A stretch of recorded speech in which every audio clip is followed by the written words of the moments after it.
नमस्कार, जय महाराष्ट्र. मी किरण गुरव, मनसे रस्ते स्थापना रायगड जिल्हा संघटक. गेल्या 3 महिन्यापासून वडखळचा रस्ता जो आहे, वडखळहून अलिबागला जाणारा रस्ता, जेएसडब्ल्यू क्रॉस केल्यानंतर जो एक दोन पदरी जो रस्ता लागतो, हा रस्त्याची अवस्था एकदम बिकट आहे.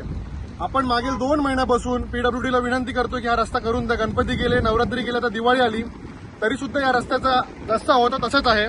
तुम्ही पाहू शकाल की माझ्या मागे एक BMW सारखी गाडी आहे, अतिशय महागातली गाडी आहे, आणि ही गाडी पर्यटन आता अलिबागच्या दिशेने चालले होते, तो इकडचा एक खड्डा वाचवण्यासाठी त्या माणसांनी थोडंसं क्रॉस केलं आणि लगेच लेफ्ट साईडला गाडी खाली रुतलेली आहे. ह्याला जबाबदार कोण? इकडचे स्थानिक आमदार, जे आमदार स्वतःला समजतात, ही त्यांची गत आहे. आणि तुमचा जो विकास आहे ना, तो इथे दिसतोय, हा विकास आहे तुमचा अलिबागकरांचा.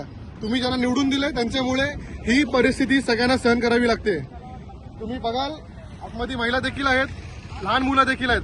इथे मागच्याच महिन्यामध्ये एका मुलाचा देखील ऍक्सिडेंट याच ठिकाणी झाला होता. किती जीव तुम्ही अजून घेणार?